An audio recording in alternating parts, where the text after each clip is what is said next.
Hey everybody, welcome back. As you know, last time we went over the mock of my Lego Batmobile, and today we are going to be going over this transportation mock, transportation ship that I built.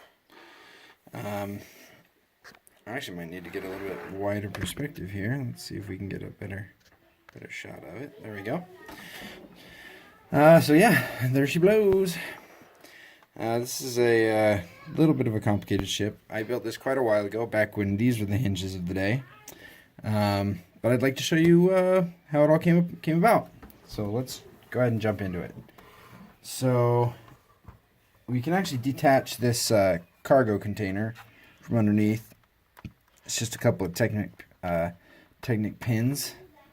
The red pins I'll show you here in just a sec.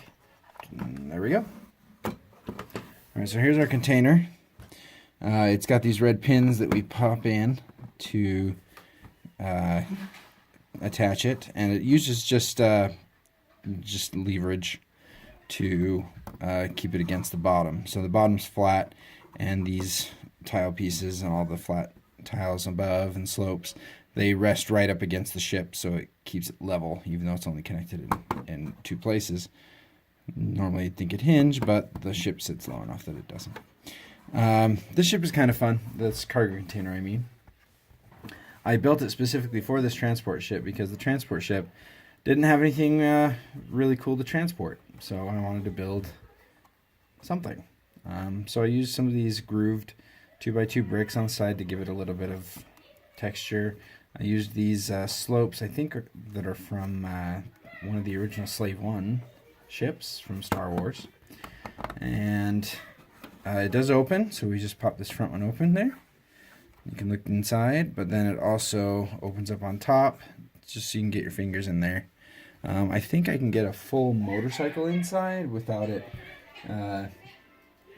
figure on it, which is kind of nice, because then you can, do whatever you like.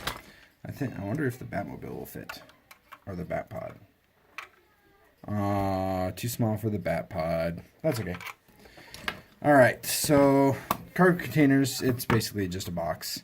I did use a couple of techniques so I can make this a little bit wider. Just a couple extra hinges that fit just perfectly right there. I was pretty excited about that, just to give it a little bit of extra width in case I have something bigger inside the box. Boop. Anyway, that's it.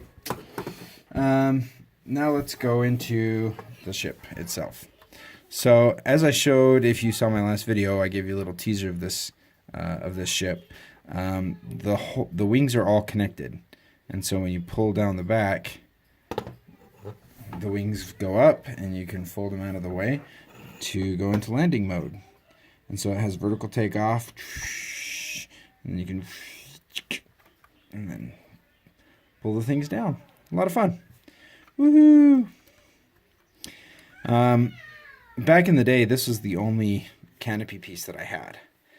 This is from, I think, Space Police or one of the other ones. I also had the shark one from the Aqua Raiders set, and so it has a little bit of nostalgia for me, being my very first opening windscreen.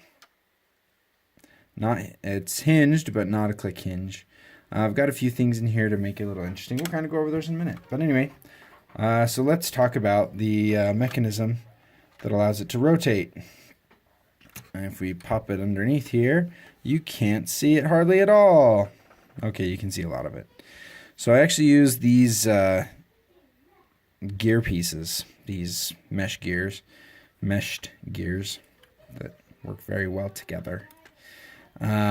And they go along bars along the side, and then to basically the exact same setup in reverse, going into the sides of these. So if you look right here, you can see I've got a bar going across.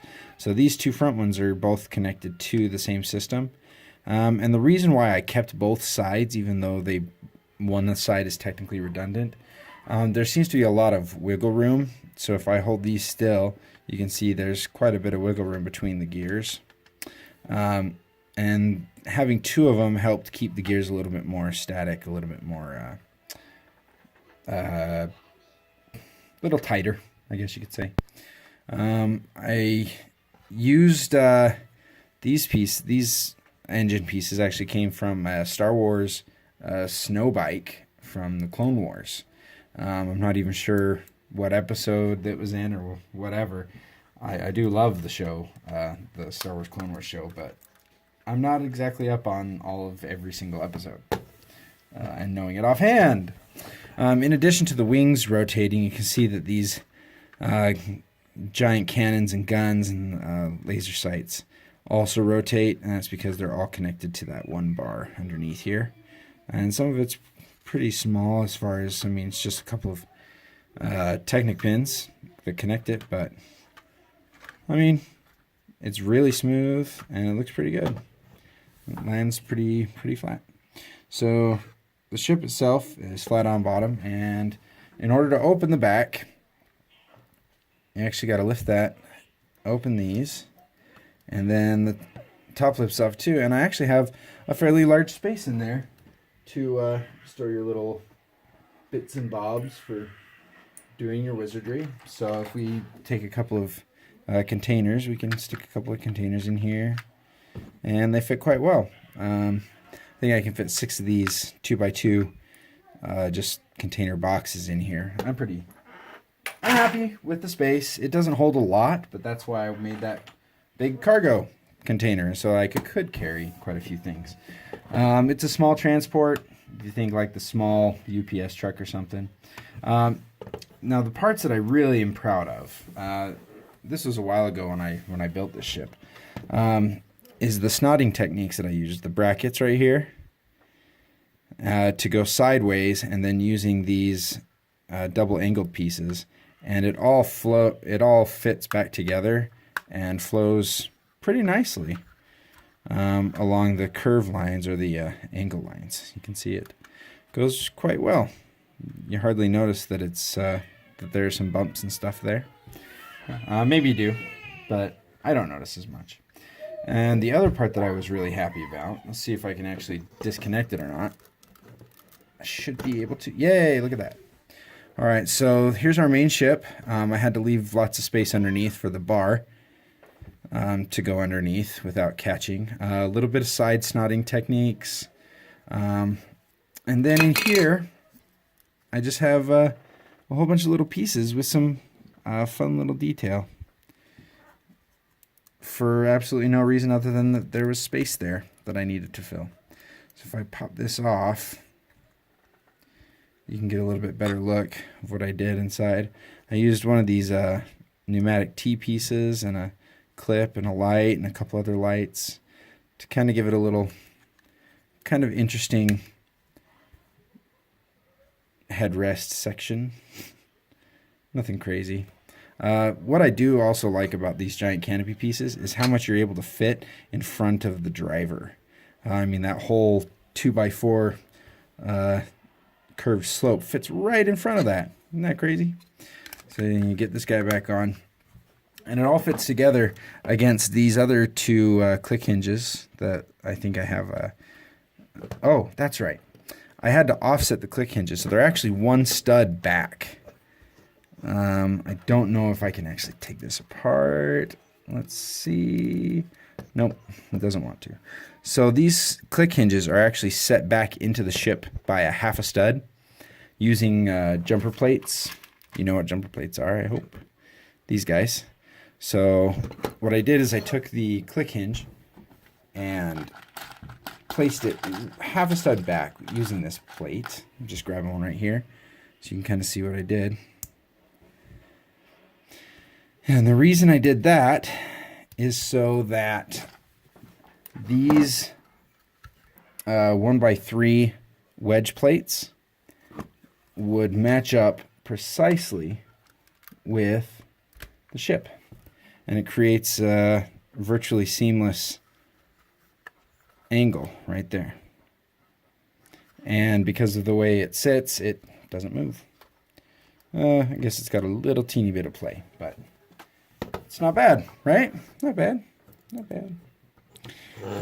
The cannon up top is just a turntable with a couple of Technic pins and some lightsaber handles in the end. That was pretty popular for for gun turrets for a while in Star Wars, and I still like the look. I think it looks pretty good, especially on a small vehicle.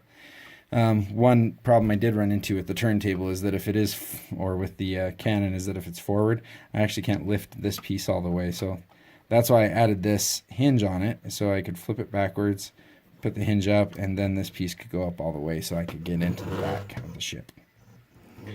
But most of the whole back opens, which I'm pretty happy about. And then once everything's back together, you can just whoop, and it keeps it.